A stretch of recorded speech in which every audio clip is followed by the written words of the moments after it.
Good Thursday evening to everyone. How are you? It is good to see you, and it is, of course, good to be seen by you. I, of course, am Bill Sylvie, the Dungeon Delver, and welcome to the show, everybody. I'm glad you're all here, and I'm sure you're glad you're here too. We have had a fun week so far. The week ain't over yet, people. Tomorrow night, we are going to be playing some first edition Gamma World for your entertainment. We're going to be sitting down and mutating out tomorrow night as we continue our adventurer's journey through the wasteland. Of course, this week, Tuesday night, we played some first edition advanced Dungeons and Dragons. Monday night, we just sort of chilled out. Wednesday night, we just kind of chilled out. And then that brings us to tonight because, folks, have we got a show for you?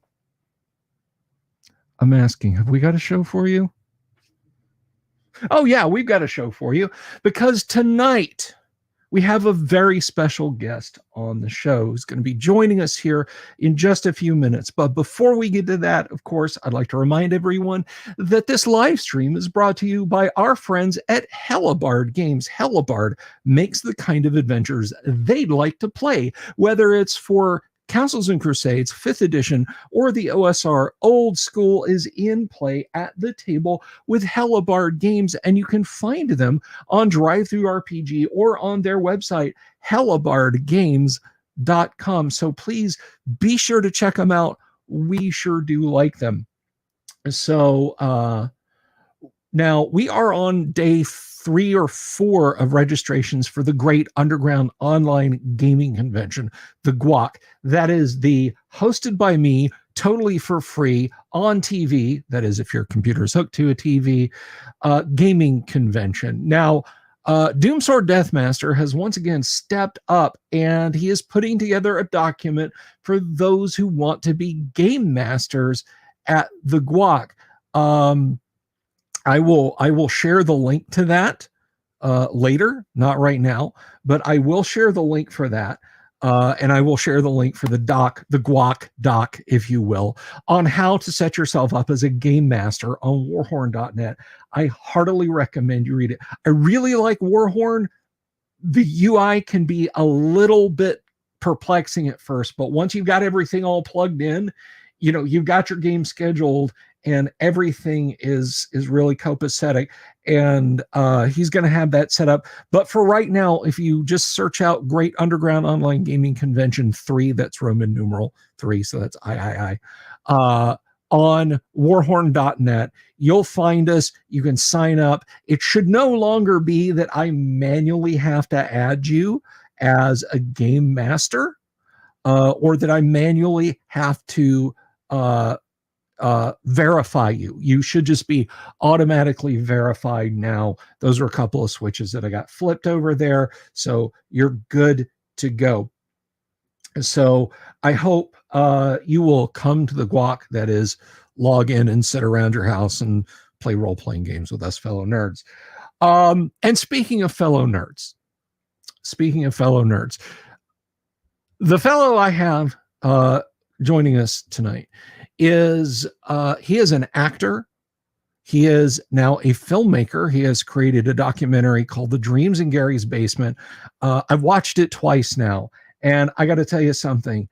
It really, really does. It to quote Star Trek, it reaches.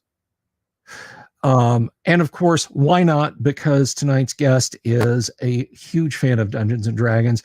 He's also appeared on Seinfeld. He is a Mad TV alum. Everybody, put your hands together and then take them apart, realizing that I can't hear you applaud for the one and the only Mr. Pat Kilbane. Pat, how the heck are you? Welcome. Hey, Bill. Thanks. Thanks for having me. I'm looking forward to this. I'm a fan of the show. So, thank you. It's good to be here. Thank you.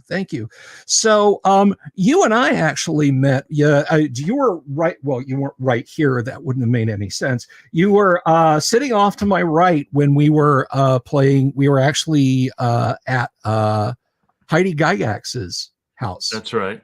Yeah, that was all good fun. That was their debut module for their Heidi and Eric's new company, and A lot of fun to play. It's kind of a great way to end the convention. A very kind of low key, good time. Friends around a table. Yeah, yeah, it really was, and I I had a lot of fun. I wish my wife could have made it. She was about conventioned out, and then her asthma kicked on, and she was It just it's tiring, you know. It takes it out of you I'm for sure. yeah, she's like, I'm going to watch some Discovery Channel. Please go and have fun and send my Yeah, regards to everyone. I don't blame her. Yeah. So, but speak up. How's the missus? Because she was there gaming along too. Yeah, she's doing great.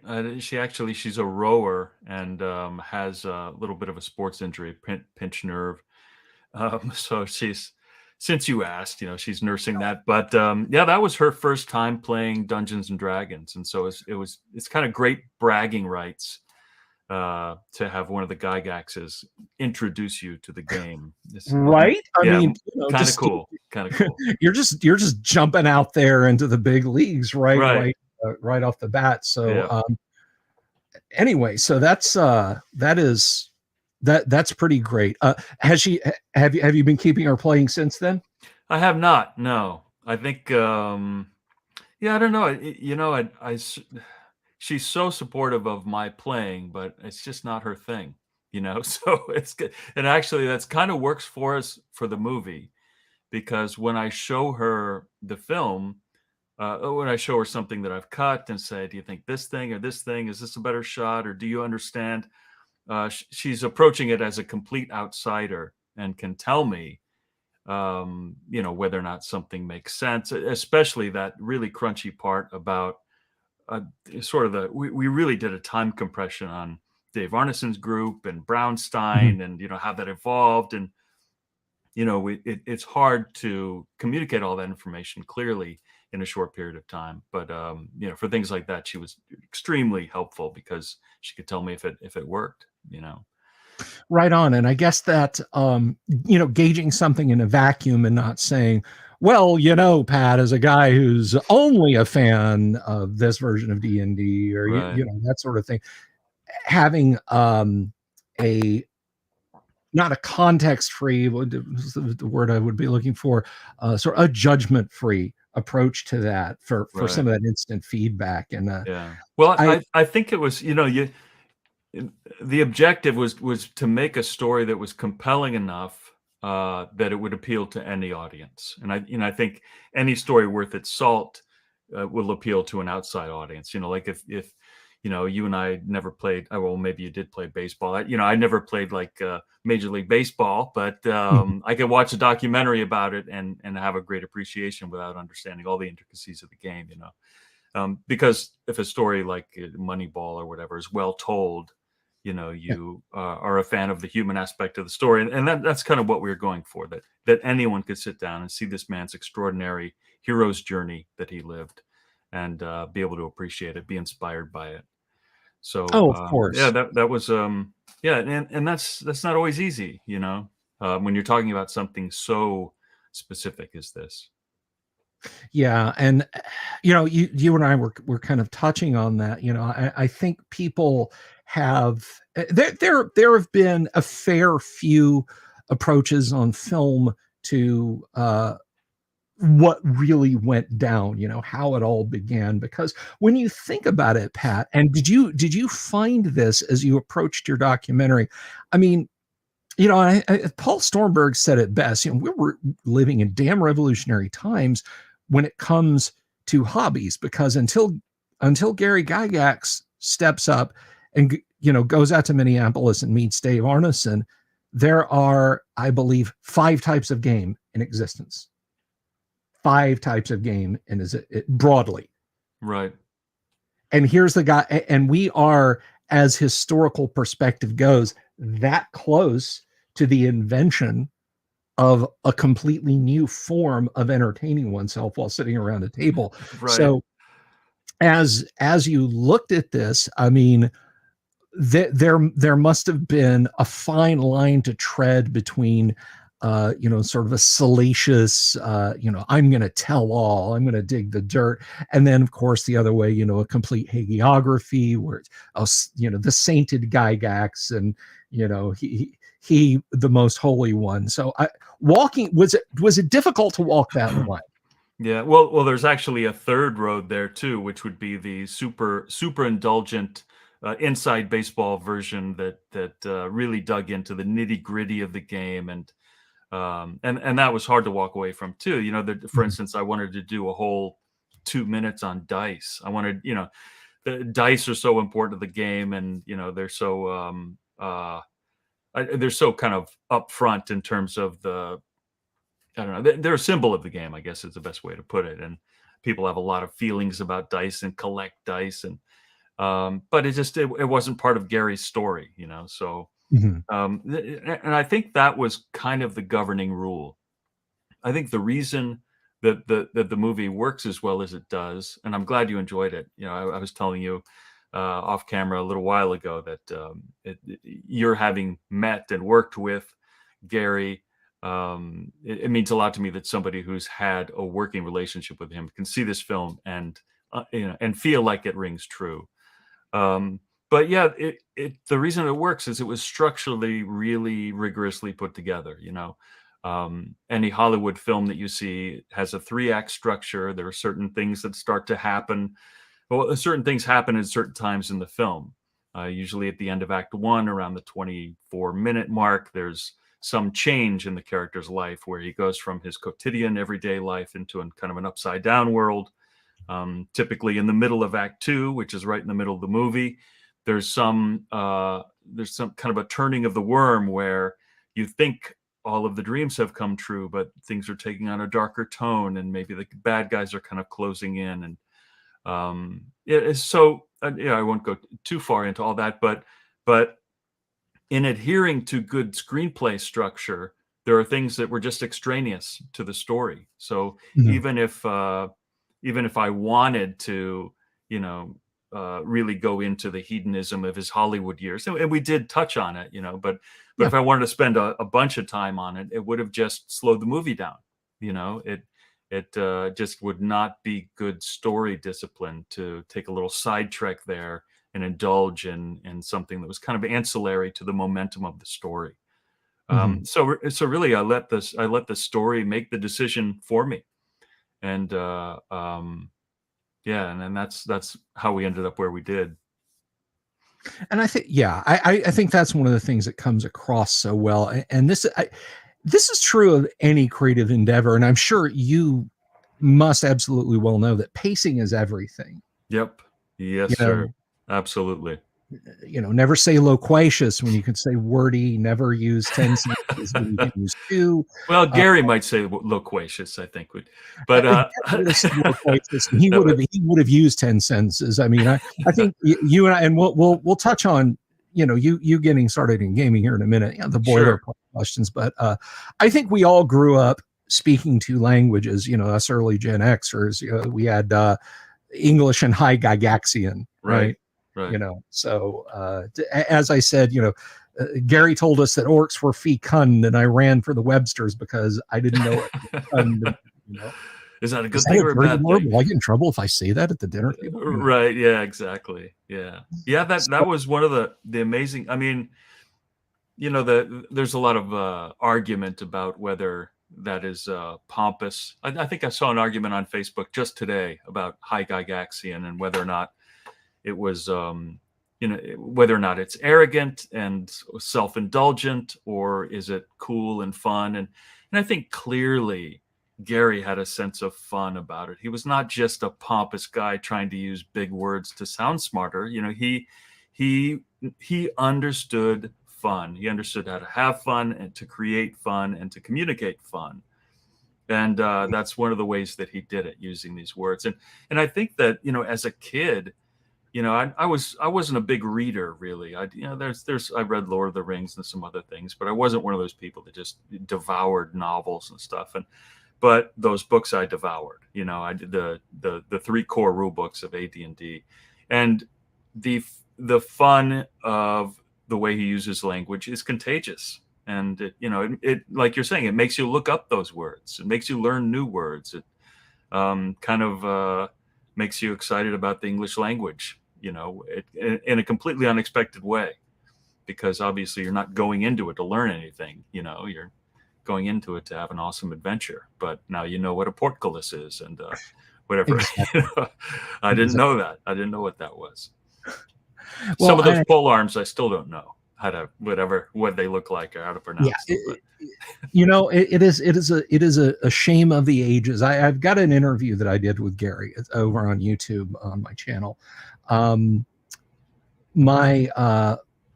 My computer crashed at like literally the last 5 minutes I was talking to him. Windows 90 because it was in 2002, and it hung up in the software crashed, but we kept talking, and I had just asked him what's with all the pole arms, right.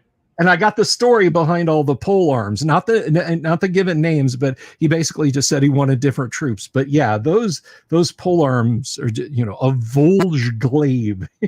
Right. The Spedum, the Ransur, the Berdish, and there's a bunch of them. The ox tongue, the good old halberd.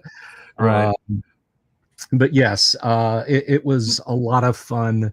I think reading what made it so special, and I think you hit on this in the documentary very well, is Gary was not talking down to us. Right. He was lifting us up as players. He wasn't saying, I'm going to use lots of big words so you don't get it. It was more, why don't I pick you up and set you on the edge of the table so you can see better? Right. Exactly. And I feel too like there's I remember watching Joseph Campbell. There's a video where he's talking about the Catholic Mass being delivered in Latin. And the reason that the church is so gilded with all of these extraordinary statues and stained glass and everything is because when you step off of the street and into this place of worship, there should be a shift of some kind. You need reminders that you're no longer in your quotidian world. And I think that is one of the things that, not to compare D&D to to religion in some other way, but I think one of the things that language achieves is when you open those books, there's a transportive aspect to it. You don't use these words anywhere else in your life, but now here they all are. This whole vocabulary that you share really uniquely with other people who play, especially when it comes to the spell names and stuff like that don't exist in any dictionary. And I think that is one of the things that in later editions of the game, the language is not so magical. That the rule books are great, and people have had extraordinary fun with them, but there's a lot of stuff in those early editions that are really transportive. Yeah, and that's something I've said. For my audience sake, I'm sure you'll pick up on this, Pat, but for my audience sake, I'm not edition warring. Right. But when I, people say, "Oh, I love the rules cyclopedia. It's so complete. Everything's there." Yeah, but it's stereo instructions. Yes, if Gary had written it, the book would have been about this thick. Yeah. But it would have been fun to read. Right. Yes, they're informative, but my DVD player, a little rice paper manual I got with my DVD player is informative. That doesn't mean that I want to curl up in bed with it on a rainy Sunday afternoon and read about, how to skip ahead a chapter. And I feel like Gary, I've likened the Dungeon Master's Guide to itself being the literary embodiment of a medieval city with all these twisting streets and passages and overhangs and so forth. You can walk through and go down and find yourself lost and staring at a blank wall, but everything around you is wonderful and exotic. And part of that is poor editing, but poor layout. Part of that is poor layout, but another part of that was Gary's linguistic skill, and it pulls you in, it draws you in to the labyrinthine verbiage. And again, I think, when you talk about Gary's approach to things and his formative years in fantasy, he had such a rich and textured imagination. It would have been a tragedy for him to have continued being an insurance underwriter or a shoe Right. repairman. Right. Yeah, it's funny, and we were talking about screenplay structure earlier. Typically, I was talking about how in Act One, that's your everyday life is established, and then in Act Two, your life is kind of turned upside down, and you go on this unforeseen adventure. And I think in a lot of ways, well, oftentimes, um, the choice is not the hero's. A lot of times, the hero gets kicked out of the nest. That Mhm. they're not the ones who choose to leave the everyday world. Sometimes the everyday world leaves them. You know, and I was reminded of Jim Carrey used to tell this story about his dad, who was a saxophone player, and his dad, I guess, was hilarious and a really interesting guy and loved music and always wanted to have his own band.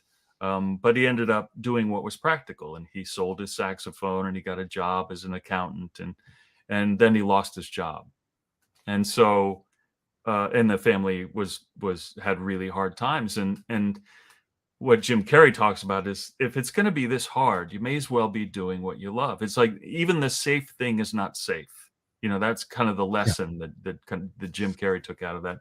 And the exact same thing is true of Gary. I mean, he was a responsible guy. He's like, okay, I'll get this job, I'll have a good income, raise my family, be dependable, have insurance, all those other things. And then it gets yanked out from under him. And now he's face to face with his dream. And is he going to have the courage to pursue it, wholeheartedly? And which, of course, he did. Um, but yeah, you're so right. I mean, not to disparage insurance underwriters at all. They they play a very necessary job in the world. Some people love that job and are very good at it, but yeah, it is kind of the quintessential Walter Mitty sort of job that would drive a dreamer into escapism. And yeah, it's funny. And repairing shoes in your basement, I think, is similarly, kind of the quintessential dreamer's job. And I think I even mentioned in the director's commentary that there's a Geppetto aspect to Gary in the basement, making shoes, dreaming about things, being in the basement in this sort of dark space, bringing something extraordinary to life, the way that Geppetto brings Pinocchio to life. There are a lot of storybook aspects to Gary's life that really fit so neatly into a three-act structure. Oh yeah, yeah, unquestionably. You mentioned the cobbling in his basement, and I have to relate this story to you. The audience, at least some of them, have heard this story. A regular guest on the show is Tracy Lesh, who was one of the early TSR employees. He did early art. He created the first Mind Flayer. Was Nice. Tracy's jam, and Tracy said when uh, Elsie Gygax took his art notebook and showed it to Gary, and then Gary called him up and said, "Hey, would you come over and meet and we'll talk? And I think I've got some art for you." He said, "So I went into the basement. Right. So there's this massive sand table, all these elastilin figures." He said, "I think there was a castle on the table and these boxes of Dungeons and Dragons." And he says, "I was drawn to the leatherworking stuff sitting off to the left, like the shoe lass and every." He's like, Right. "It's really cool," like just completely overlooking the game stuff. Interesting. Yeah, Gary But was a craftsman. Yeah, yeah, I mean, his sort of multi-talented, palette, being able to, I mean, he was a crafter in terms of taking those plastic figures and turning them into fantastical creatures. yeah, What was yeah. it, a The dinosaur that he turned into the first dragon, and even wrote a Yes, tutorial about how to do that, cutting out a cereal box to make the wings and that sort of mm, thing. And yeah, so he could make things with his hands, in addition to being a person who understood words and numbers. Yeah, yeah. You know, like you say, he was a craftsman, and he did well in whatever medium he worked in. And I think a lot of people will say, "Oh, well, you know, TSR failed, and you know, he got run out because he couldn't do business and stuff like that." To which I say, back up. Right. He had a movie deal in the works Yeah. when he had to go back to Lake Geneva and save TSR. Yeah. And a cartoon on the air, Yeah, every Saturday morning, that yeah. he didn't fail in that regard.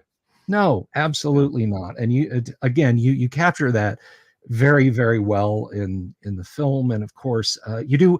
I think a lot of people tend to overlook, because if it's not $60 million a year to TSR, and some questionable business decisions and rivalry and infighting, people just don't care to hear it, which is unfortunate. But you touch on the stuff, which is where I kind of came along, when he was working with Trollord Games. Right. With all that stuff, Gary was working up to the end. He kind of literally, and I'm not being morbid when I say this, he died at his workbench.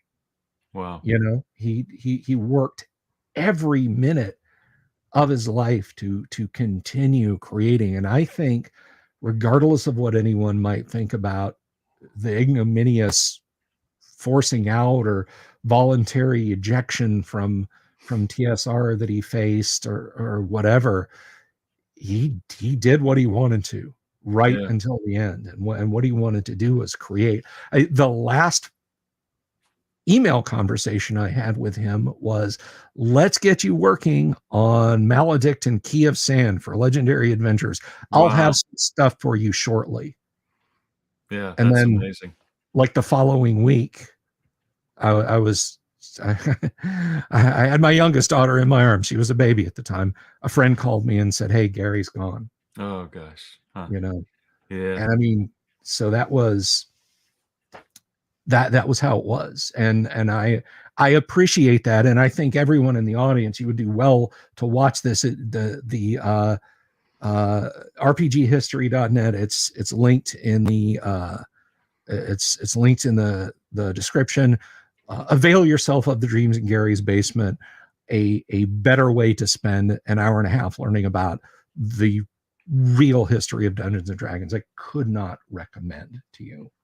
Oh, thanks so much, Bill. Yeah, and then I should send you a Blu-ray as well. There's a featurette, behind the scenes making of featurette on there, and Mhm. a director's commentary. We spend a lot of time on to add real value to those. And yeah, you can watch streaming on rpghistory.net, or on the site. There's also a link to order the DVD or Blu-ray. Well, I would love to have a physical copy. I will check that out after the show this evening. I was looking behind you, and I was like, are those DVD or Blu-ray copies? I should ask him about that. But there you go. Yeah, So, well, we'll send you a case for you all and right. 99 friends. Excellent. But Excellent. yeah, what you're saying about Gary, though, it made me think. There are a lot of entrepreneurs in the world looking for a way to create a big business. But Mhm. this was kind of the opposite. This was a passion that became a business, and then stopped being a giant business for Gary, and then went back to being a passion. So Yeah. it's like that. That's how you know how much he loved games. Is he started there. He went through this whole crazy adventure, and he ended there. He came back to his center, to his self, and yeah, it was just Steve Chenault did such a great job describing how hard Gary worked. And Steve was a much younger guy. He's still he's still a young guy relatively, but then 18 years ago, whatever it was, when he was working with Gary, yeah, he talked about how Gary was just completely outworking him, and Steve works hard, and he was just amazed at Gary's stamina, at Mhm. an advanced age when he was struggling with health issues. But yeah, Gary, Yeah. that was one of the aspects of his brilliance, was his work ethic. I think oftentimes people who work extremely hard are not the visionaries. They just go and they grind it out, and here's your product, all done. But he had both. He could see things. He could he had a vision for what potential was held in something, and he would be able to elicit that potential, or elicit the help from someone else to bring that potential out. And yeah, that I think was probably the most interesting thing for me to learn about him, was how uniquely gifted he was in so many different areas at the same time. And I Yeah. think that there are a lot of really intelligent people in the gaming world, but to have all of those qualities, the leadership, the charisma, the sense of numbers, the sense of words, the work ethic, the intuition for what's fun and what's not, and how best to present things. I mean, it's quite a package, and I think it's what makes him so unique and so important to the history of the game.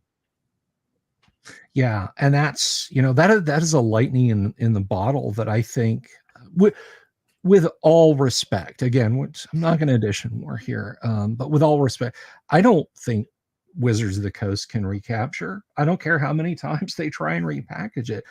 As far as we know, there was only ever one Gary Gygax, right?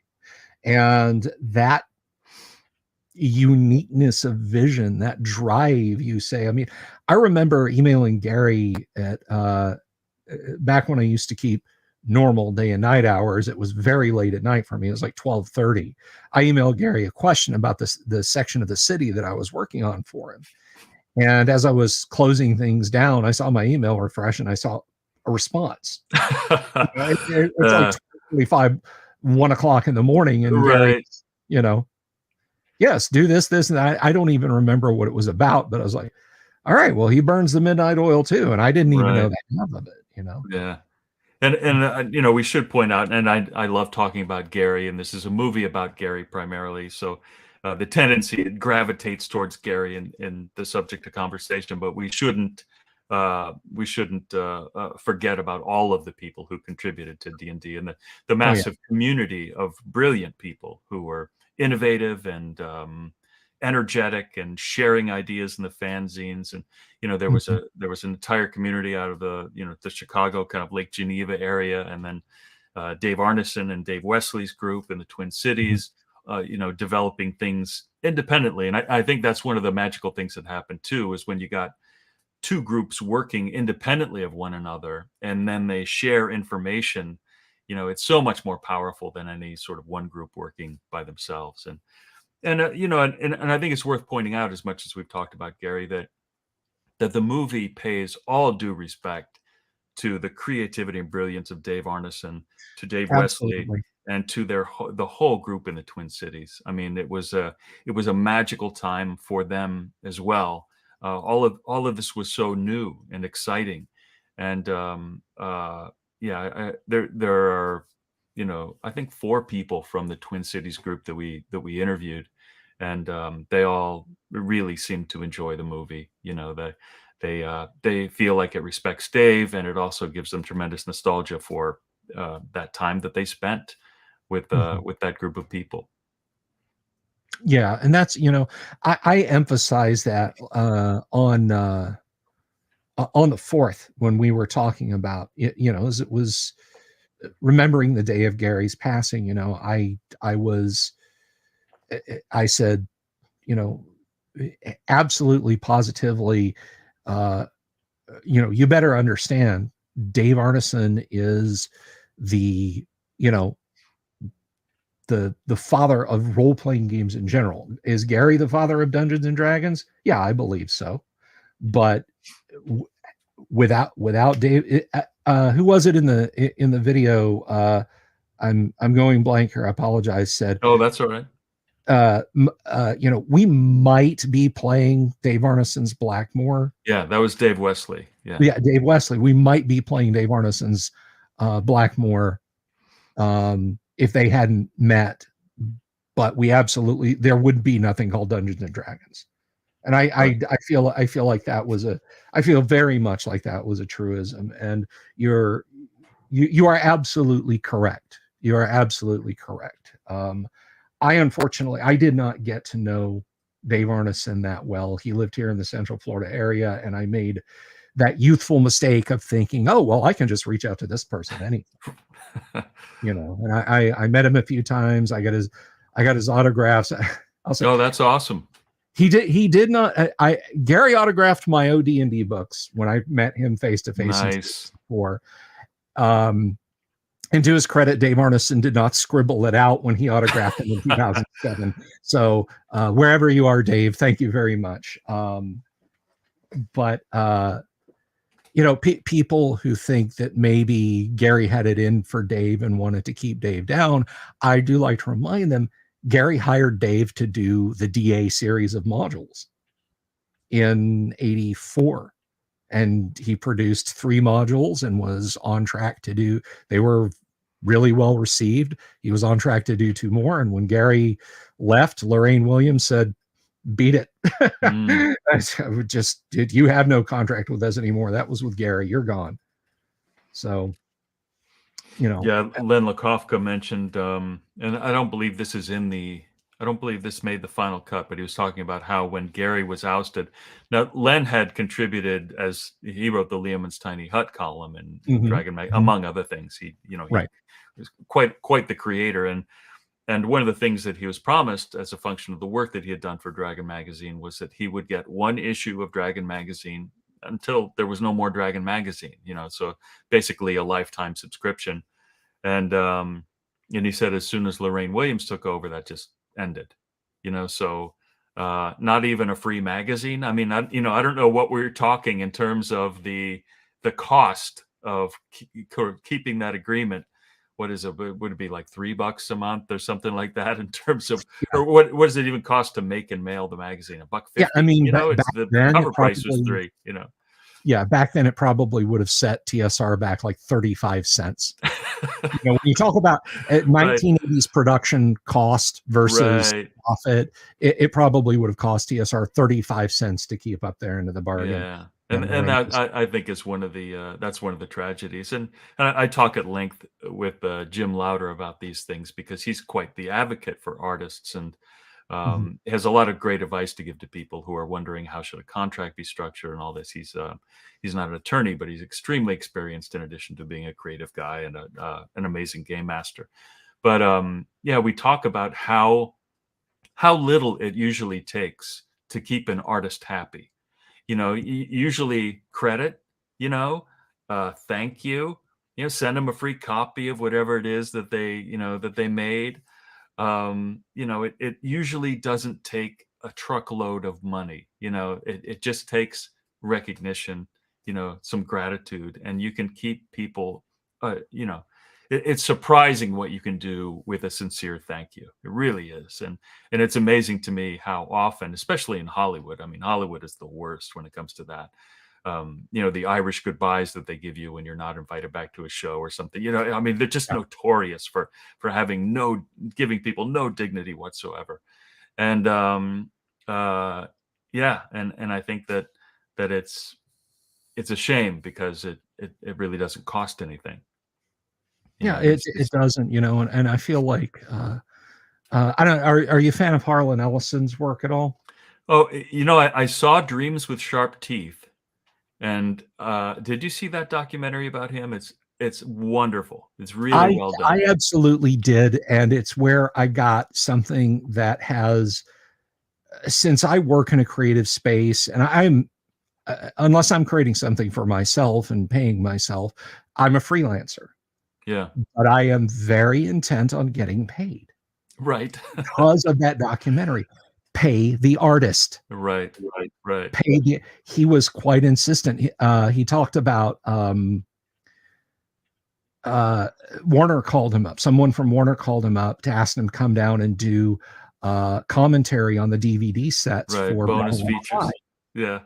Yeah. And he said, well, how much are you paying me? That was like literally the first thing he said. How much are you paying me? And the woman was like, well, I mean, The other cast members are just doing it gratis. And he said, well, with all due respect, the other cast members are idiots. Right. Yeah. How much are you paying me? Yeah, the guy is hilarious. He's one of those people who's, I mean, he's like Larry David, the way that he expresses indignity is just hilarious. He could be, Jason Alexander and Seinfeld, or yeah, such an interesting character. And wasn't it Robin Williams was asking him, true or false, did you break a studio executive's hip?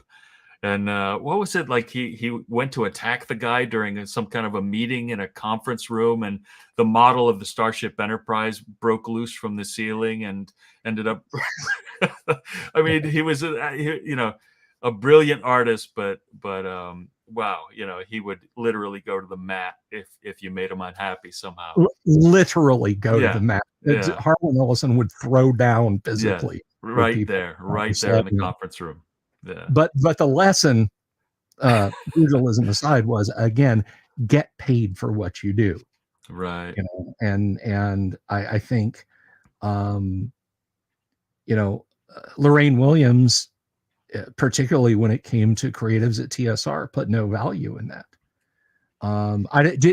Did you talk to Jim Ward at all when you were working on the video? Or we did not. No, and I was talking to Jim at the last GaryCon. I had a question for him that was pertinent to the movie, and I told him I so had wished that we could have gotten him in the film, but it was a matter really of, part of it was budget, and we shot, I think, at only 2 GaryCons, and we just got whoever we could get. We obviously had a wish list, but it was, steal somebody in between games and sit down with them over there in that whatever that VIP lounge is, the one I'm talking about there, where they have a breakfast bar and stuff at the Grand Central. But anyway, we had our camera set up in there.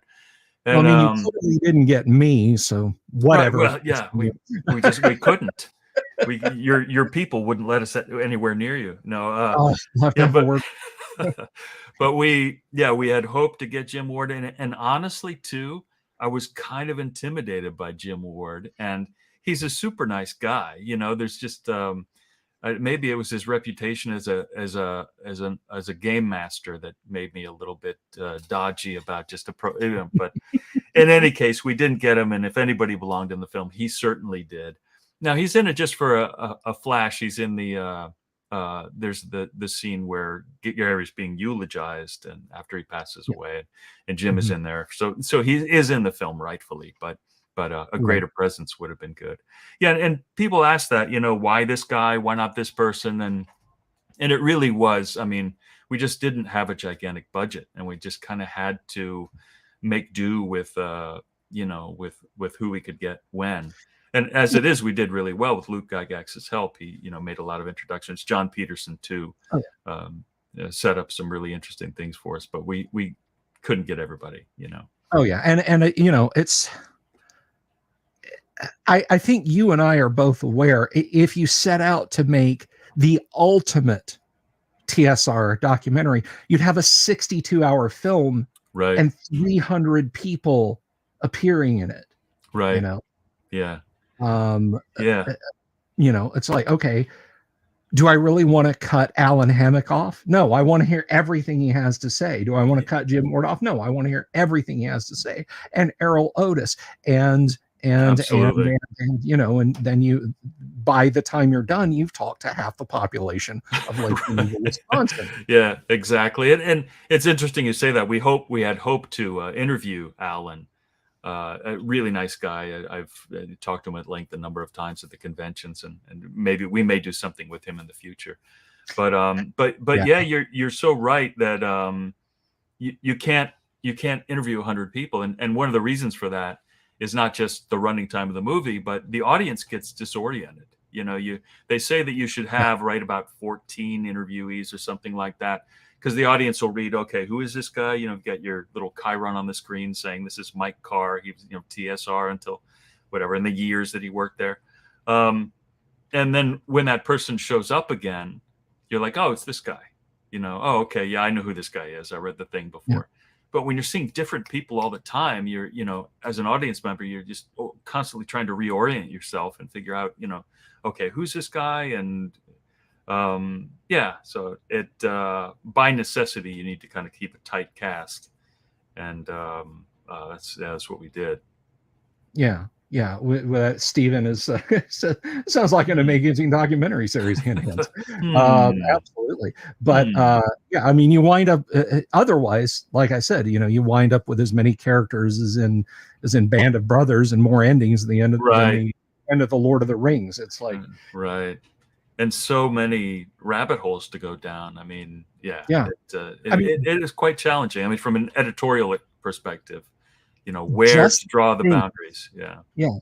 Just the things that Tracy has told me about the early art department, which was high school kids and like guys in their early 20s, could fill another 90 minutes. Yeah. Well, Just OD&D artists, not getting into the people who came on to do AD&D stuff. Right.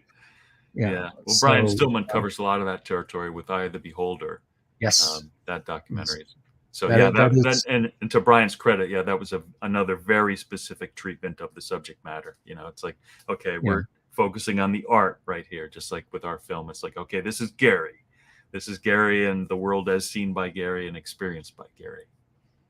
Right on. So I guess, to go around to the big end of the telescope and look back, let's talk about you in gaming. I think you and I mean, we're both 50 something years old. So, so what was that ascending moment for you? When did you get into D&D? And at the time, did you say to yourself, I want to make this an important part of my life? Right. Well, I think with most people, D&D just makes the decision for you as to whether or not it's going to be an important part of your life. And I think I'm trying to place exactly when it was, because it never was that important to me exactly when it was in my timeline that I started. But of course, when you start making the documentary and you start thinking about your own history, it's like, when exactly was that? But it was, I think it was 79, and I was 11 years old. And the group of friends in the neighborhood that I, played kickball with and Risk and everything, kind of the neighborhood gang was playing this new game. And, they invited me to sit down and play it.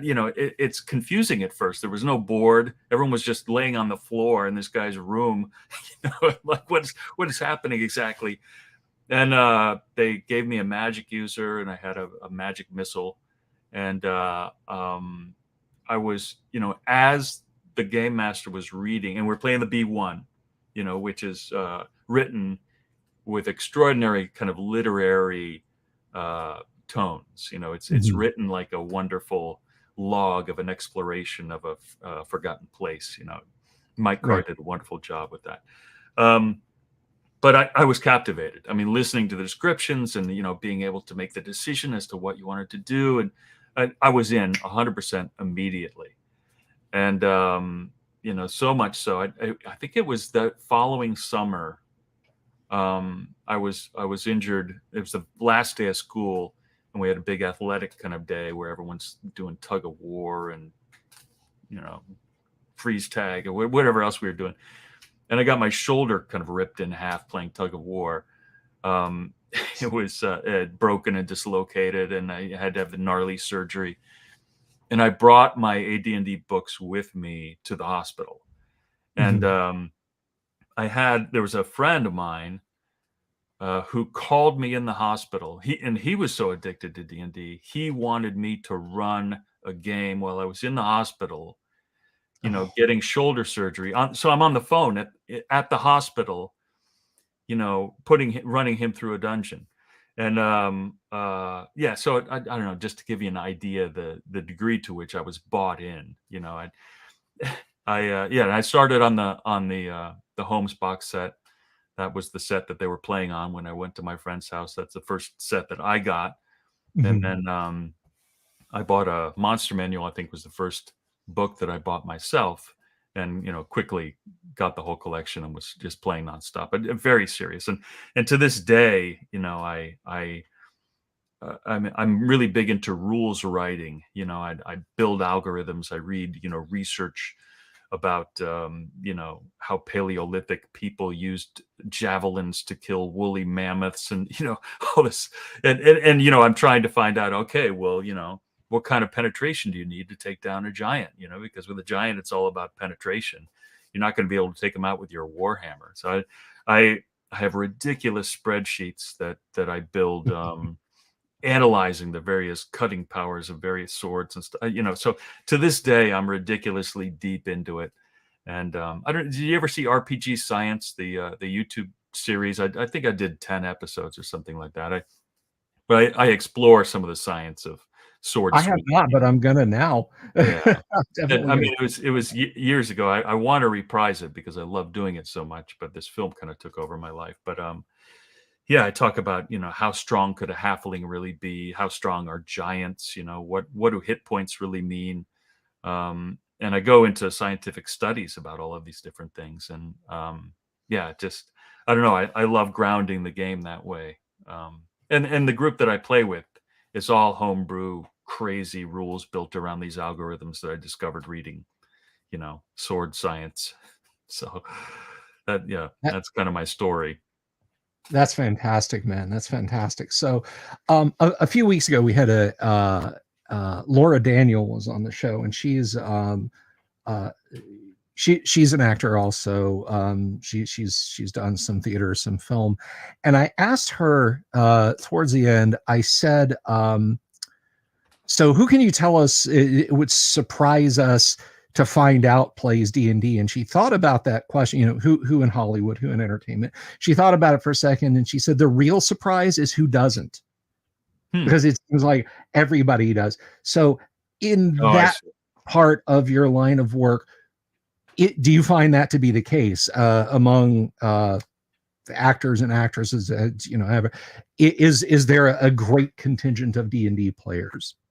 Yeah, well, I've been out of Hollywood for the last 4 years. My wife and I moved to the Midwest at the outset of the pandemic, so I've Mhm. kind of been out of that. But I think already I had moved away from acting and was, writing and directing and producing small things and editing and really enjoying that. But yeah, at the time just before I left, there was a game group that was mostly, let's see. Yeah, I don't think there are any other actors in there, but they're all show business people. There's one guy who was a professor at Mm. Cal State Northridge. He's a professor of philosophy, I think, if I'm not mistaken. But everyone else was an editor, a showrunner, whatever, line producer, all that kind of stuff. So we had plenty to talk about in the Hollywood world. But yeah, and it was not very actory, I don't think either. The play didn't really emphasize speaking in character and that sort of thing. You see a lot of that now with actors, that it becomes a stage, and Yeah. and that's not the way that I came up playing, and it's not the way really I prefer to play. Yeah, generally kind of more the old school style instead of the sort of improv theater. Yeah, I think there is a tendency now, and I'm not going to voice any opinions on anyone, but I think there is a tendency now, and you tell me if you agree or disagree, and if you disagree, that's absolutely fine. But to D&D is the thing to be seen doing. Right. You know, Yeah. go to a small little con, but not too small. Make sure there's enough people so that it's said that that was John Smith was John Smith. I think at least since the pandemic there has been a uh, tourism. That's an ugly word, and I don't really mean to sound insulting about it, but what Oh, casual enthusiasts, I guess, maybe. the I don't know. casual enthusiasts, you Yeah. casuals. What do you think? Well, I Agree? think that I do. I have my own opinions kind of about what you're saying, so I don't want to put words in your mouth. But I think we're on the same page. That as a kid when I started playing, I felt like an outsider. I was depressed. I kind of smart but struggling in school, and kind of just the growing pains. I was having kind of a difficult time, especially in junior high and through high school as well. And I think the magical thing about Dungeons and Dragons is it gives you a complete reprieve from who you are and what you're dealing with. It's like you Mhm. inhabit this other world and this other character, and you're still you're still present and making the decisions and everything, but you're not dealing with any part of what you're struggling with in life. And so it was a retreat into sort of I guess that's sort of a defensive way to put it, but it was an escape. And now it's kind of the opposite. It becomes, for a lot of people anyway, not everyone certainly, it's a way of it's a vehicle for performance. It's a way of expressing yourself. Here I am. And that was the last thing in the world I wanted when I was 11 or 13 was, would be to be seen, to have your game broadcast, or, I mean, that would have been, kind of a nightmare back in the early 80s. But, yeah, uh, yeah, there can be a look at me aspect to play nowadays that didn't exist before. And sometimes it's entertaining and charming and wonderful, and sometimes it's narcissistic. It runs the whole gamut, I think. So I wouldn't put a blanket judgment on it, but it has changed. There is a new aspect to it for sure. Well, my attitude is this: regardless of who you are, and I think I promote this, I preach this. This is my gospel. Just sit down and play. Don't worry about that. I'm not here to, if you're here to be seen, Right. Yeah. maybe go find another table. You know, if you want to play D&D, welcome to the fold. Sit down. Here's your fighter. You have Right. 8 hit points and a sword. Right. Exactly. Ooh, lucky 8 hit points. I'm a That- generous DM. I'm cruel but generous in that. yeah.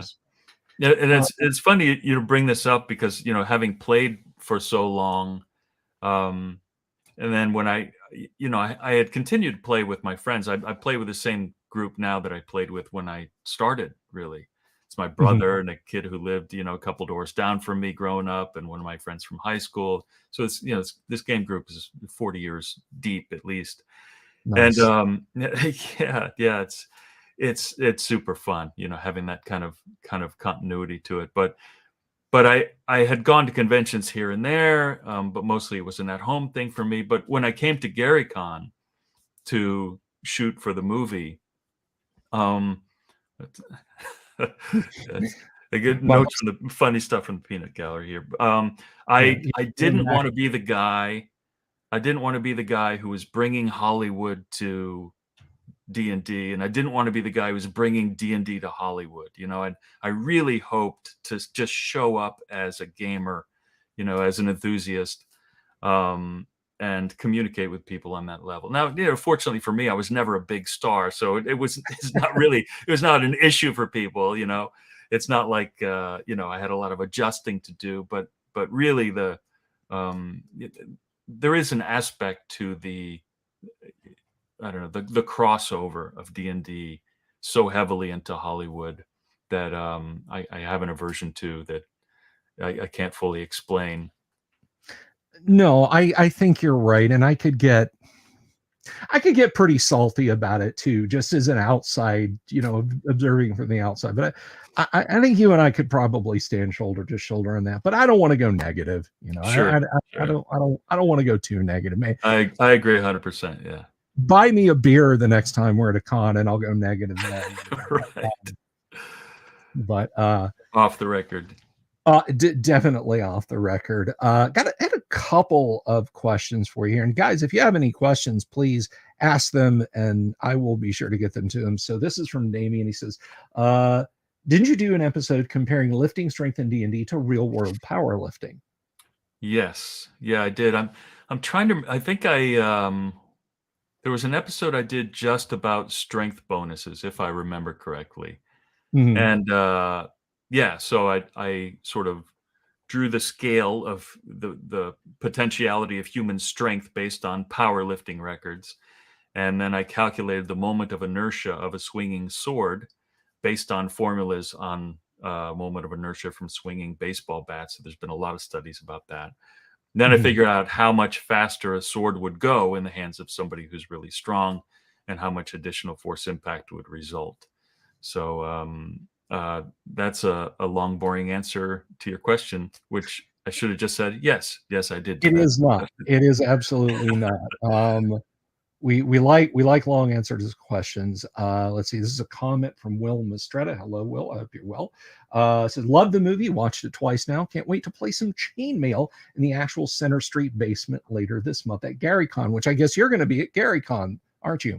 I will, yes. I'll be at Founders and Legends, which is just a week away now, and GaryCon. So it's like a big 9-day stretch of Wow. celebrating Gary and the 50th anniversary of D&D. But Will, I wish you great gaming in the basement there. You know, take a moment when you're there and see if you can just take in the sights and the smells and you know, the slightly dank air, and just know that Mhm. you're in a place of extraordinary history. Extraordinary things happened from that piece of hallowed ground. And yeah, what is it? Over $100 billion. I think it was. Gosh, I added it up once. I looked at all the video game franchises that sort of are direct descendants of D&D, and it was Mhm. over $100 billion. So that's how huge a thing came from that little piece of that little slab of concrete at 330 Center Street. Right on. Absolutely. James Seymour says, do you play games in person or online? I play almost exclusively online now, and it's funny that all of us are in town. You know, we could be getting together in person. Me and the three friends who play, but Roll20 just makes it so easy. You know, you're not hauling around, you know, all the battle mats and boxes of miniatures and the dice, and did I forget anything, and loading Mhm. it into the car. And yeah, it's just boom, everybody's on, the map is there, all the miniatures, you can move everything around, they got range finders, you know, the whole thing.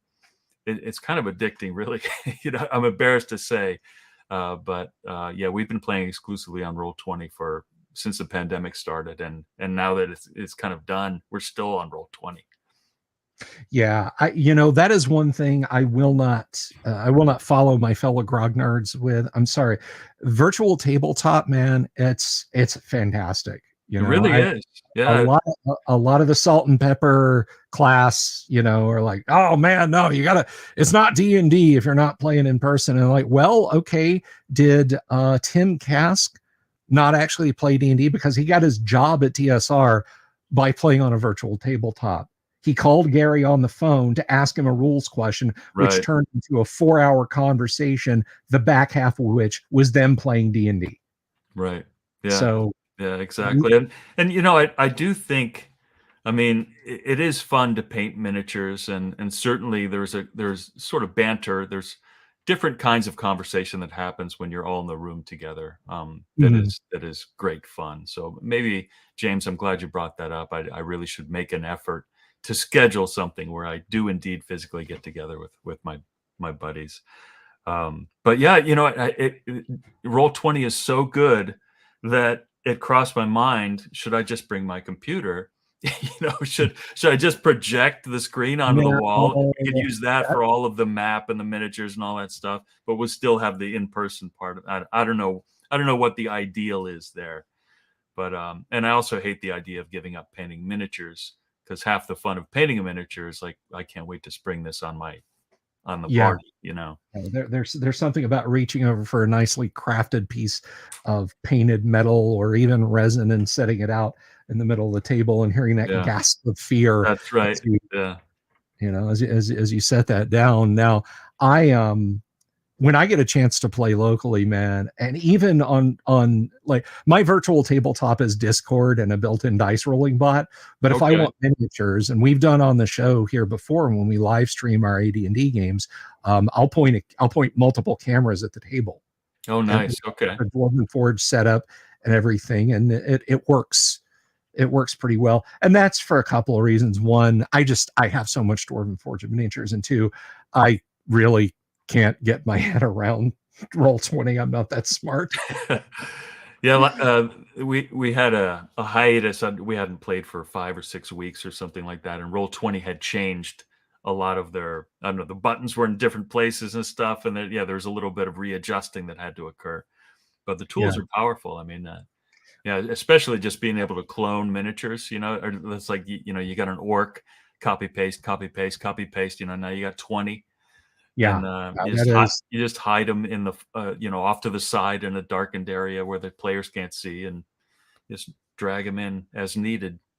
yeah, the Roll20 is really, really a flexible tool. And you know, we do use it from time to time, and it is, if nothing else, it's a nice repository for character sheets, so I don't have to Right. constantly ask people, do you still have that cloak of invisibility? I can just look on their character sheet and check it for myself, and then if they say they do and I know it got burned up by red dragon breath, I can just delete it right off.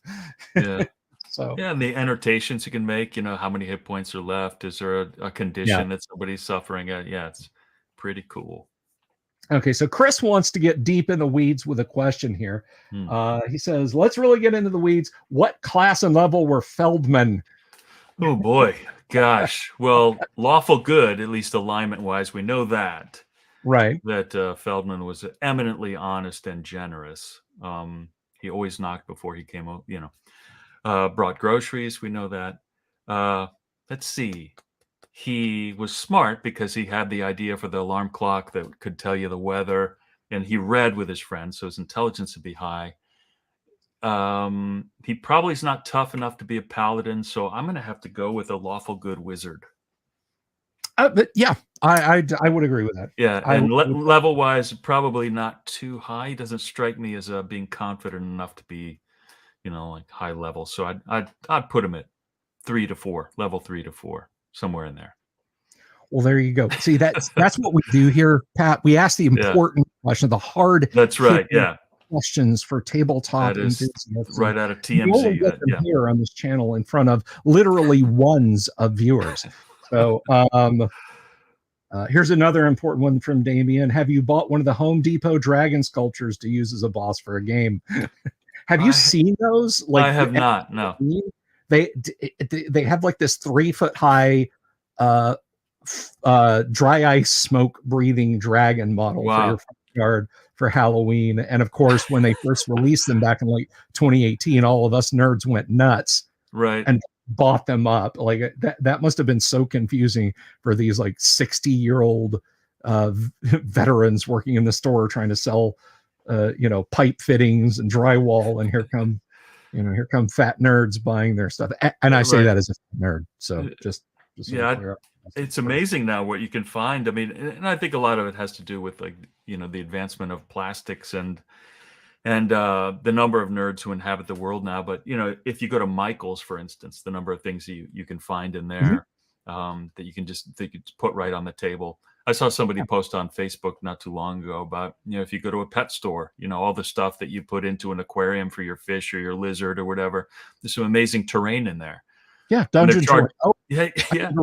I need a ruined castle. Right. Yeah. $5 at Petco. Right. Yeah, exactly. And they're charging like pet store prices, not like hardcore hobby shop prices. It's not Games Workshop prices you're paying at Petco. Oh, so yeah.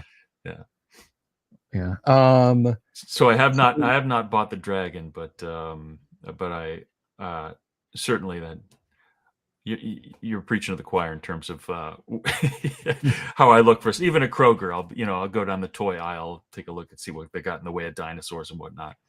Yeah, there's a guy, it's great YouTube channel, Black Magic Craft. The guy is like the king of going to a dollar store on game night. Oh, nice, yeah. Coming back with like 2 bottles of poster paint, a couple of cheap brushes, and like a discontinued action figure that he'll kit bash with a paring knife and then do an ink wash on, and boom, I got a storm giant, baby. Yeah. If you need it once, then that's that's it. Yeah, so fun repurposing things like that. Yeah. And it's terrible. Like when I go to a swap meet or, a thrift store, I'm always looking at that stuff. That you go down Yeah. the aisle that has all the little tchotchkes that's got all like the whatever the Mhm. Christmas building dioramas and everything. You're like, huh, what scale is that? Could I use that for like a 1/72nd city adventure? You know, Right. come home with a lot of things you don't need. Um, here's a good question. Favorite edition of D&D? Do you consider 5e as real D&D? Let's see. Favorite edition, I guess I'm gonna have to well, there's different kinds of favorite, um AD&D, first edition I think is my favorite. It's just like your James Bond, who your James Bond is depends on when you were born and when you were first exposed to the magic of James Bond. Right. And Connery was not my guy because I grew up in the Roger Moore era. So I'm a first edition guy, and I think definitely yes, I think fifth edition is real D&D. It's different in some ways that I don't like as much, but there's no question in my mind that it's real D&D, and I've had tremendous fun playing it. But that's not what we play now, like I mentioned. But in particular, I remember we had just started a new campaign with my Los Angeles group, and I thought, you know what? I was a paladin last time. I had all this crazy stuff going on. I'm going to go for a meat and potatoes fighter.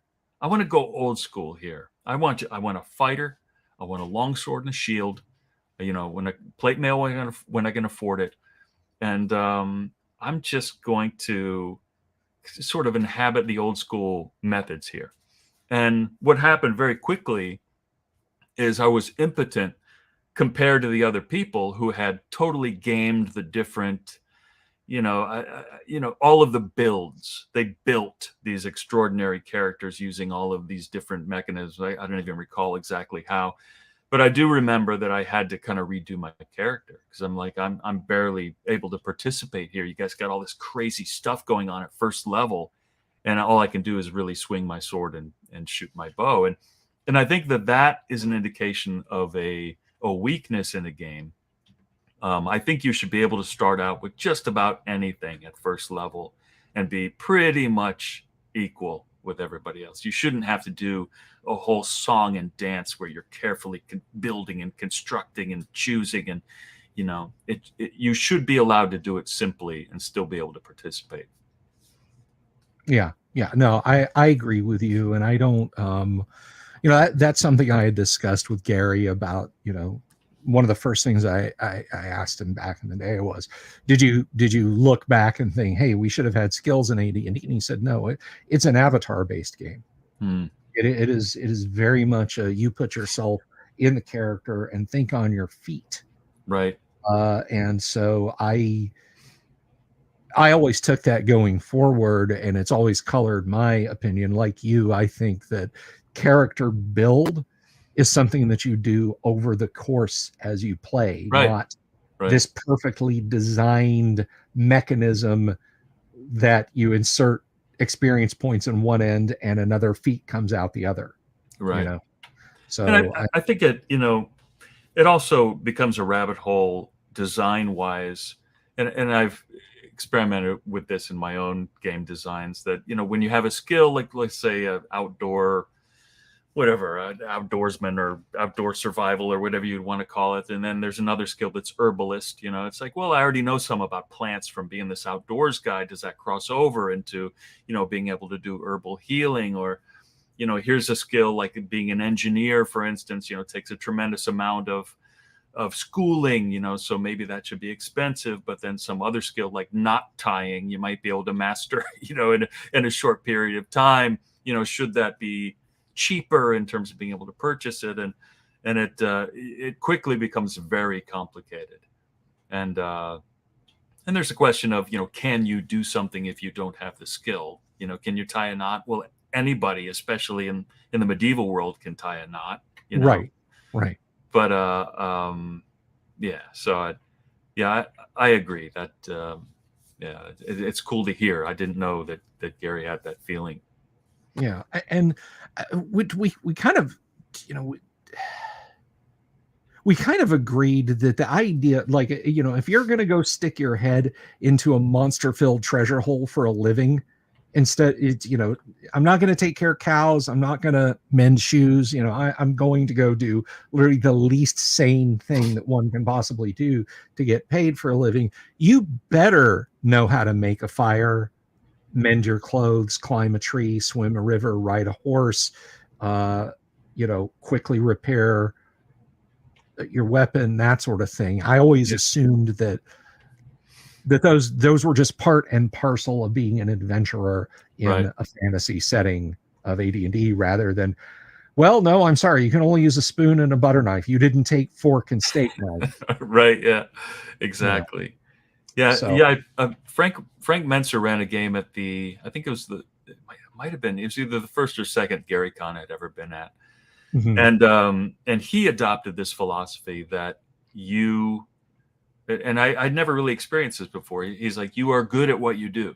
You are experts at what you do. And so there are things he would just give you. So you notice this, or, being a wily fighter, you knew to prepare your bow before, before looking up at the trees, or I'm just making this up, but that idea that you don't roll for perception to see whether it's day or night. You are given information based on how good you are, instead of making them roll or fight or ask for every little piece of minutia.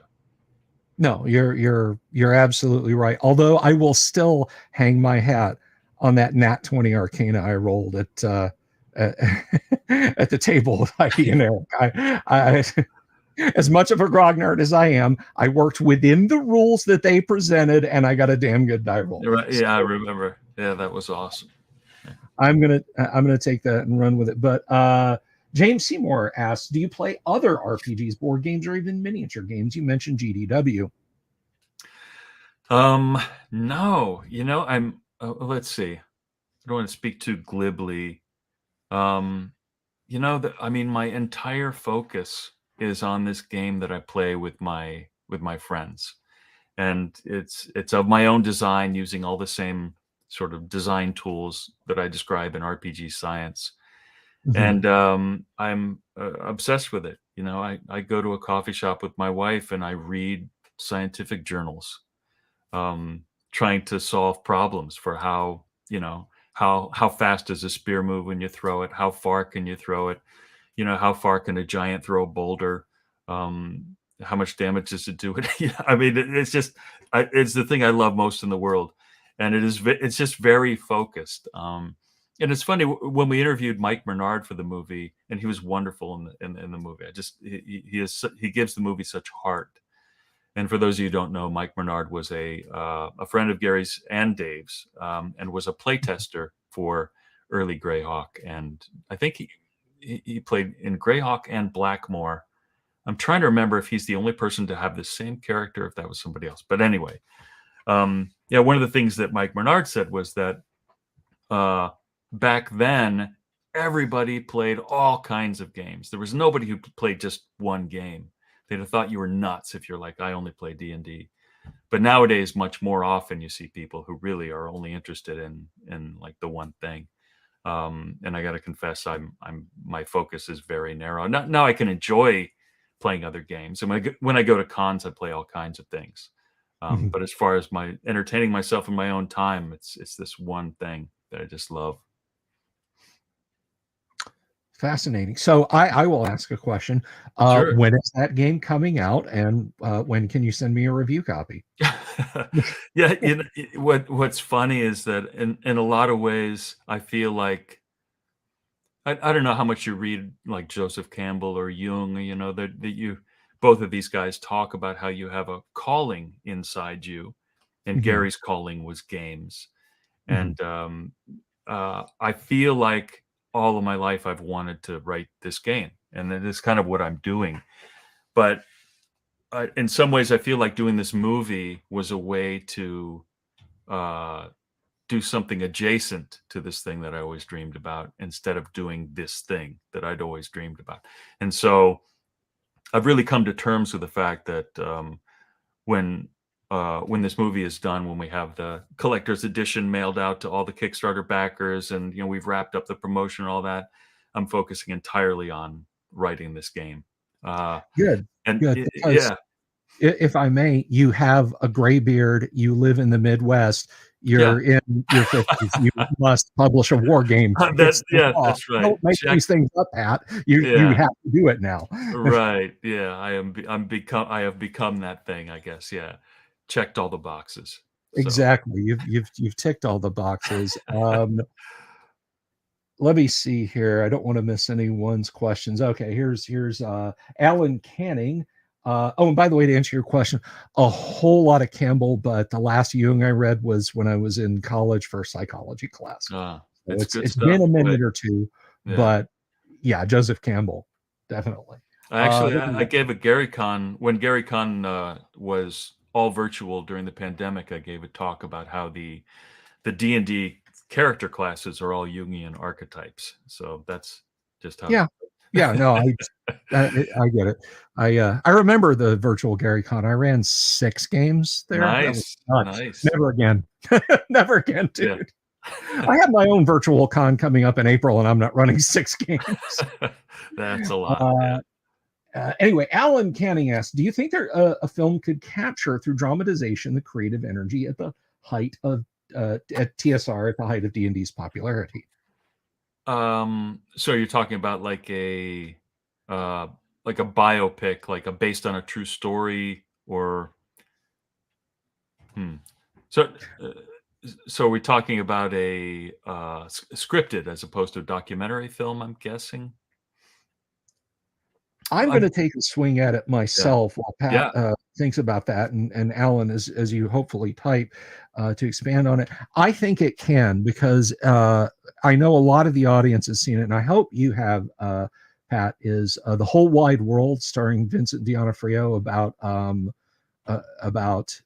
Robert E. Howard. Oh, wow. Wow. That is a hell of a movie, and if you haven't seen it, I do recommend it. And so Alan Okay. says, yes, a biopic. So Okay. do you think a biopic could do that? I think so. And here's the biggest question is whether or not anyone would pay for it. Would like whether or not you could sell the idea to a studio. That would be the biggest challenge. The market right now is absolutely awful for anybody trying to make a movie. And I mean that's why everything you see at the theaters is just so homogeneous now, giant superhero this and monsters and yeah, that like the era of the 70s, like The Godfather would just not be made today. So I Right. think I agree with you, Alan. I think it could be done wonderfully. I think it would be super fun. Um, but yeah, I think you'd have an uphill battle probably getting it made. So Yeah. yeah, if you kickstarted it or something like that, it would be super fun to I mean, I've had ideas about a series kind of in that world. Um, yeah, I probably shouldn't talk about it. I probably won't do it though, because I've Pat already, Kilbane as young Gary Gygax. no, yeah, yeah, I, if I were to do a series, it would only be procrastinating from writing the game that I want to make. So, Well, speaking of procrastination, because this is a death trap for yours truly, do you enjoy video games? Do you enjoy D&D video games and have you over the years? um, yeah, you know what's I actually did an episode of a show called Game Sack, and Joe Redifer has created the show called Game Sack. It's got hundreds of thousands of subscribers on YouTube, and it's a super fun show. He's a super talented guy, and it's actually the post production supervisor, the colorist, the sound mixer. He like made a great deal of contribution to this film. But I did an episode of his show while I was visiting there, working on the film in Colorado, and we did an episode. The episode was all D&D games, all like Mm. console D&D games, and one of the things I talked about in that episode was that as a D&D player, you so craved Dungeons and Dragons that when you couldn't get together with your friends, you wanted some way to play. You know, how Mhm. can I still play? And early D&D video games are one of the ways that you could do that. You know, you could sort of fulfill that urge by sitting down Yeah. to play. So yeah, the old gosh, there was the adventure on the old Atari 2600, and I had the handheld Dungeons and Dragons game. I don't know if did you ever have one of those, Bill? About the size of a credit card with an Yeah, LCD screen on right. it. It was Hunt the Wumpus, but it was branded Dungeons and Dragons. Yeah, Yes, I you had know the game. one arrow, and you're walking around in a Yes, maze, and yeah, so it was the old mainframe game. When I say mainframe, I'm talking like PDP-8 from the 1960s game called Hunt the Wumpus, and they just said, "Yeah, it'll run on these things now, so let's just right. brand it Dungeons and Dragons, and we'll sell a million of them." There was a lot of that stuff, yeah, just with D&D slapped on it in the 80s. But you know, I find that I played a lot of Halo, and I played so much Halo when I was in Los Angeles. I had to get rid of my Xbox. Yeah, I was like, this is not good for my brain, and Mm. yeah, and I never really got into the D&D video games, even though they're amazing now, obviously. I just never crossed over into that. Right. Yeah. No, I get it. For me, I mean, with respect to Michael, you were asking Pat, but for me, it was always a case of if I couldn't get a group together, and I've had this discussion before. I was one of those people whose parents rolled a 3 on a 1d10. 3 or less, your parents are caught up in a moral panic, and you don't get to play D&D for a while. So like Temple of Apshai on the Commodore 64, Right. that was a fun D&D outlet. Okay. Yeah. Sure. Yeah, we had a Commodore 64. Telengard was another big one that we Avalon Hill's played. Telengard, yeah, Yeah. that was a great one. But yeah, there were a few, but when it comes right down to it, where the rubber meets the road, you want real D&D. Yeah. Stephen says you could do a Curb Your Enthusiasm type comedy with Tim Kask as Larry David. Yes. Well said, Stephen. Yeah, you totally could. And it's funny that, the various people who inhabit this documentary are in many ways real life archetypal sitcom characters. I mean, they all have a different voice, and kind of express ideas in particular ways. And yeah, Mhm. Tim Yeah, I Kask. can absolutely see Tim Kask yelling "fuck you" and "I'll see you tomorrow" after you kill his character. Right. Just walking Yeah, out. his candor is priceless, and Yeah. certainly it added a lot of fun zest to the movie. Yeah, I think it was 2018. It was 2018, and Tim was in the Legends of Wargaming room that Paul Stormberg had set up, and it was, God, it must have been close to midnight. So only the groggiest of grognards were still in there, and Tim was running the battle on the ice, the famous. I Right. think Okay. it was in Chainmail. Yeah. 1200 in Russia when the Teutonic Knights charged the Russian peasantry and broke through the lake ice. It's in Wow. oh, I'm going blank. There's a film about it. It's a Sergei Eisenstein. Help me out, Pat. Come on. It's Gosh, that's too deep in the weeds even for me. So I can't. okay. Well, it happened, and the Soviets made a film about it. But so Tim's running this battle, and I was literally just walking through the room looking for something interesting to mess around with, and he's describing Alexander Nevsky. Anyway, so I hear Kask describing. He's like, okay, you guys playing the Russians, you backed out to here, and the Germans are moving. The German heavy cavalry is moving in here, and I look at how he's got his sand table on the floor set up, and I just said, oh, this is from Alexander Nevsky. The Teutonic Knights are going to charge out through the ice. With a look, Tim wanted to obliterate me. I think he literally wanted to reduce me to my constituent atoms, and I wasn't doing it to piss him off. I was just like, oh, this is such a great moment. This is in his historically. Right. You assumed everybody already knew. Yeah. Yeah. It's hilarious. Anyway, Little bit of a spoiler. Yeah, sorry, Tim. If you ever watch this, Tim, I'm sorry. But yeah, they're a lot of fun, and I'm so glad that you were able to capture that essence in the film, man. It is great. It is absolutely great. And if you guys, I'm sorry, go ahead. Oh, I just said thanks so much. You're very welcome. Really, Yeah, if you guys haven't seen it, it's $20, guys. It's less than the cost of a pizza these days. It is very well spent. I do recommend. The link is in the description. You should absolutely check it out. I'll expect my check and my DVD copies. Sure. Anyway, but no, I do. Let me know how to buy a physical copy also, because I'm all about physical media these days. I'll make sure you get one. Yeah. But before we go, I did say, it's on the title card. It says we have mystery guests tonight.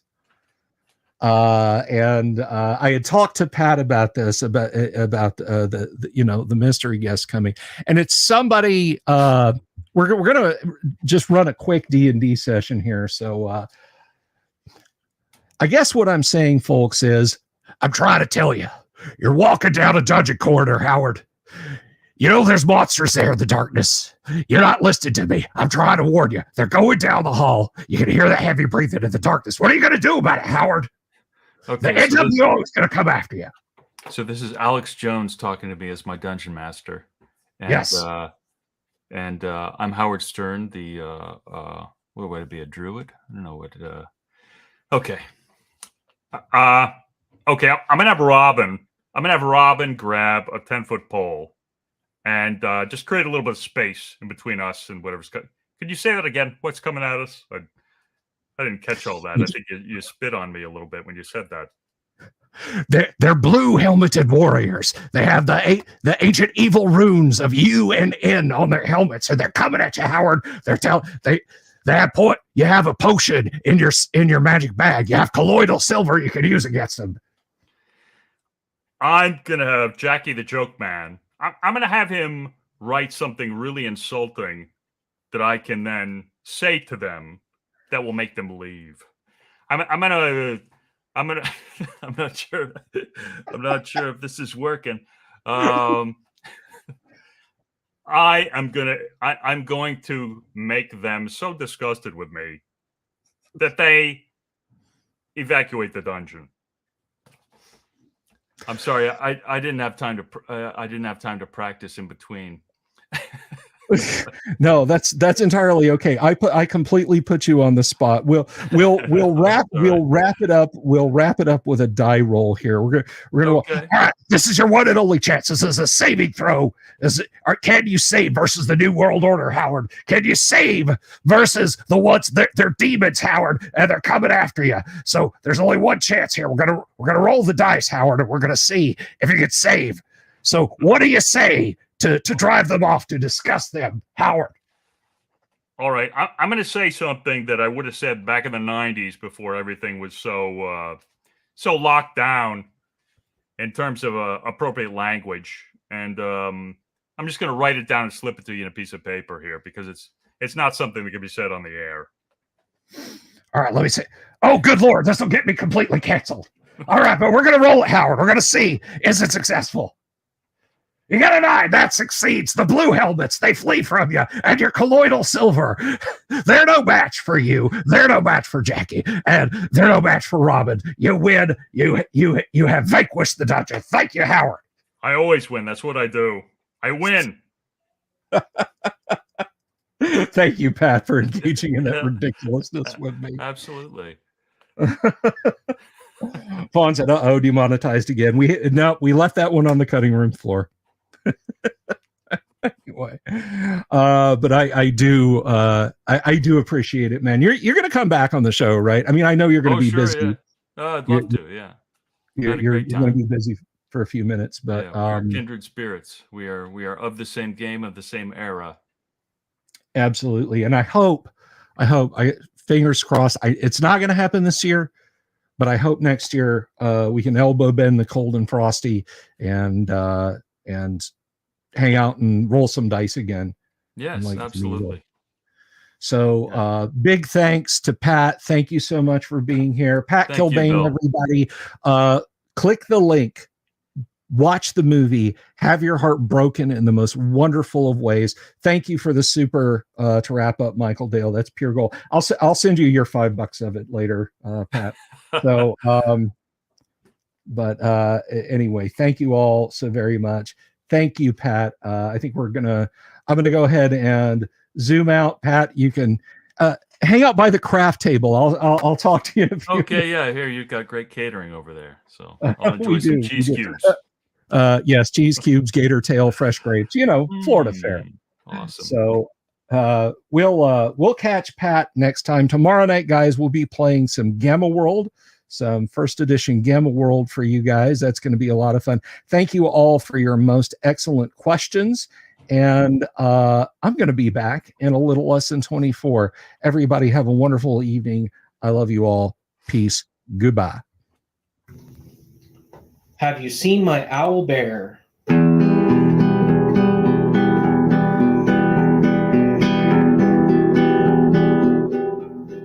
Here's to all the weirdos everywhere in the woods and in the air. Have you seen my owl bear? Should I shave off all my hair? Bobs are all around. Some live in tunnels underground. Some are fat, some are rich, some are sleeping in a ditch.